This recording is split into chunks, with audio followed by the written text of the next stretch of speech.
Laila diperlakukan sebagai seorang putri. Ia telah diberitahu bahwa selama dalam perjalanan ia hanya perlu menepukkan tangan. Dan kafilah itu akan segera berhenti agar ia bisa keluar dan meluruskan kakinya. Yang perlu ia lakukan hanyalah mendehem dan segelas susu sejuk akan dibawakan untuk melepas dahaganya. Ia hanya perlu menguap dan sebuah tenda terbuat dari sutra murni akan didirikan agar ia bisa terlelap. Tapi Laila sama sekali tidak menginginkan itu semua. Ketika mereka akhirnya tiba di perkemahan Ibnu Salam, laki-laki itu berpaling kepada istrinya dan berkata, "Duhai belahan hatiku,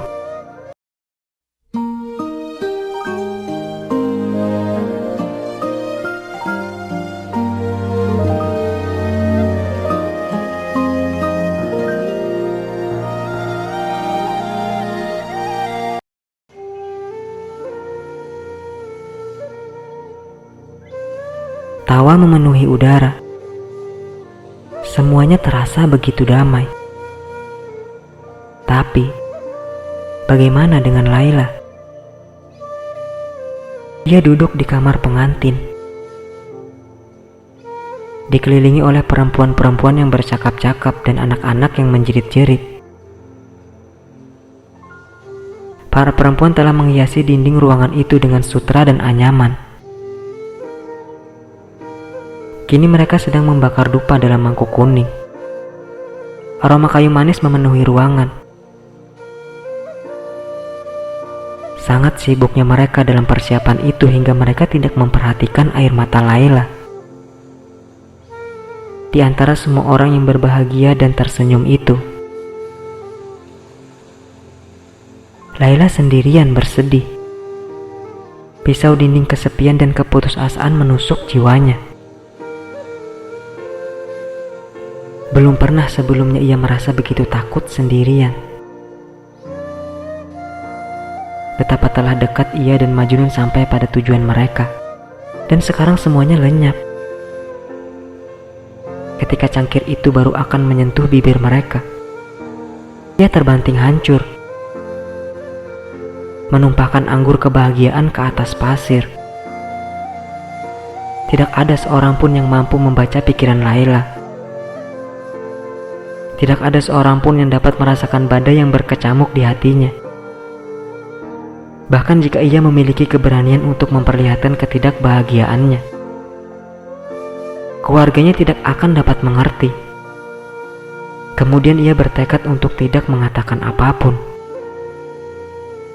Manfaat apa yang bakal didapatnya dari itu? Siapa yang melawan kabilahnya? Ia akan ditinggalkan oleh kabilahnya itu. Suatu jari yang dipatuk ular harus dipotong dan dibuang. Kehidupan ini dibangun atas keharmonisan dan keseimbangan seluruh unsurnya.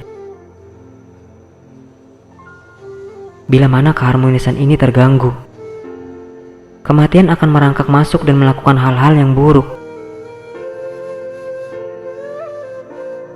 Betapapun Laila berusaha menampakkan rasa bahagia di permukaan, tidak dapat dipungkiri lagi bahwa kematian telah muncul di hatinya. Telah bersiap untuk mengubah jiwanya menjadi sebuah pusaran.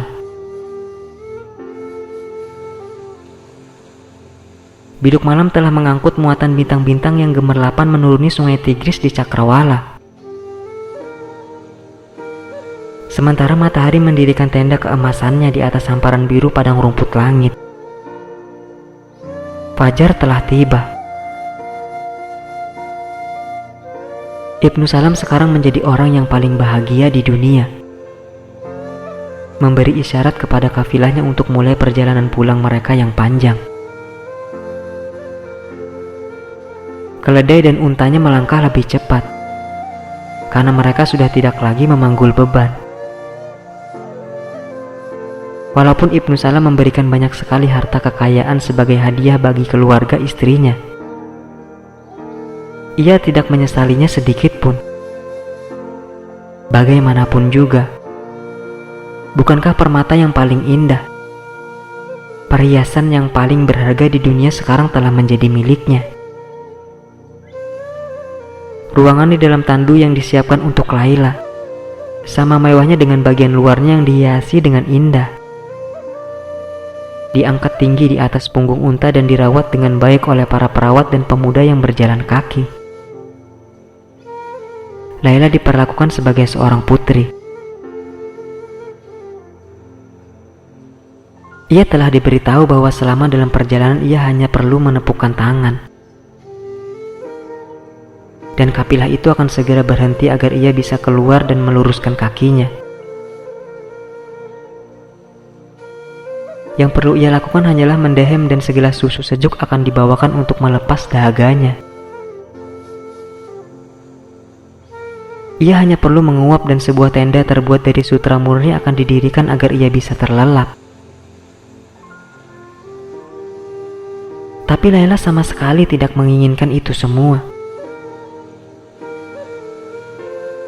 Ketika mereka akhirnya tiba di perkemahan Ibnu Salam,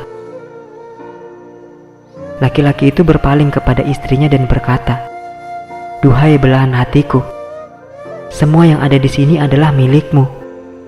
Apapun yang menjadi milikku adalah kepunyaanmu. Kerajaanku berada di bawah perintahmu."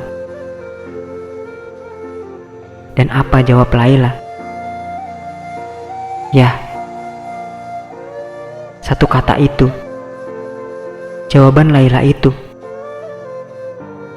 telah cukup untuk membuat kebahagiaan Ibnu Salam segera tertutupi kabut.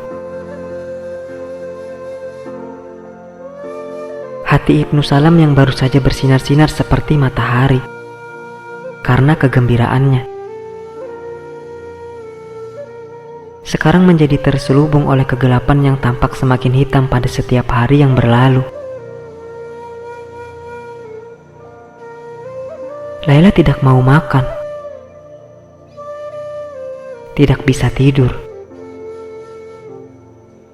dan tidak menginginkan Ibnu Salam tidur di ranjangnya. Ada apa ini? Sudah sekian lama ia mengejar gadis itu. Namun sekarang, ketika harta itu telah berada dalam genggamannya, kunci menuju pintu itu menolaknya. Penasehat kepercayaan Ibnu Salam menasihati dirinya untuk bersabar dan menunggu. Ibnu Salam mencoba sedapat mungkin untuk menyenangkan Laila dan mencari tahu mengapa istrinya menolak untuk membahagiakan dirinya. Tapi semuanya sia-sia. Tidak ada yang dapat dibaca dari mata istri tercintanya selain air mata. Dan setiap malam Ibnu Salam selalu terjaga dan kesepian. Ibnu Salam telah menjadi begitu putus asa, hingga ia akhirnya berpikir untuk melakukannya dengan paksaan. Lagi pula, tanyanya pada diri sendiri, bukankah dia adalah istriku? Bukankah itu adalah hakku? Siapa tahu mungkin hal inilah yang diharapkannya. Kemudian berhentilah ia untuk mencoba mendapatkan Laila dengan lemah lembut dan mengambil tindakan yang lebih memaksa. Tapi ia gagal lagi dalam usahanya untuk memetik sang buah. Tangannya malah tergores oleh duri. Dalam ketergesaannya untuk menikmati rasa manis buah itu,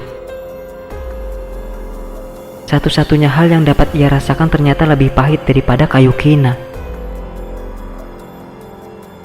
Karena begitu ia menjulurkan tangannya untuk menyentuh Laila, gadis itu membenamkan giginya pada tangannya dan mencakar wajahnya sampai mereka berdua bersimbah darahnya. Ibnu Salam, "Aku bersumpah, demi Tuhan, jika kau mencobanya sekali lagi," jerit Laila, "kau akan menyesalinya seumur hidup." Aku telah berjanji kepada penciptaku bahwa aku tidak akan menyerah kepada keinginanmu. Kau bisa menyembelih leherku dengan pedangmu kalau kau mau. Tapi kau tidak bisa mendapatkanku walau dengan paksaan. Tidak ada yang dapat dilakukan Ibnu Salam. Cintanya begitu dalam kepada Laila, hingga ia tidak ingin membantah keinginan istrinya itu. Ia berkata pada dirinya sendiri, bahkan jika ia tidak cinta padaku, setidaknya dia ada di sini, di rumahku. Tidak apa-apa aku hanya bisa melihat dan tidak bisa menyentuh. Lebih baik aku diperkenankan untuk memandang walau tidak bisa menyentuh, daripada tidak memilikinya di sini sama sekali. Setidaknya aku dapat memandangi kecantikan wajahnya kapanpun aku mau. Kemudian ia berlutut di sebelah Laila, menggenggam tangan istrinya itu. Kemudian berkata perlahan, "Maafkan aku, sayangku. Aku mohon agar kau memperkenankan aku untuk sekedar memandangmu. Untuk meminta lebih dari itu hanya sebuah pencurian. Dan aku bukanlah seperti lazimnya pencuri biasa." Tapi meskipun Laila setuju mengizinkan Ibnu Salam hanya memandangi dirinya bila mana suaminya itu inginkan, tidak pernah sekalipun Laila membalas pandangannya. Sementara Ibnu Salam memandanginya, mata Laila hanya melihat Majnun. Laila selalu mendengarkan bisikan angin, berharap sang angin membawa kabar dari kekasihnya itu. Ia selalu memandangi cahaya matahari yang menari. Kalau-kalau sebuah bintik yang telah menyinari Majnun akan datang kepadanya, membawa wangi kekasihnya itu. Kadang-kadang Laila menyikap tirai tendanya dan memandangi langit malam. Lalu jiwanya akan keluar sebentar dari tubuhnya hingga ia tidak sadarkan diri. Hari-harinya hanya diisi dengan memikirkan Majnun. Ia hidup dalam harapan menerima pesan dari kekasihnya itu. Suatu hari nanti, ia berkata kepada dirinya, suatu hari nanti.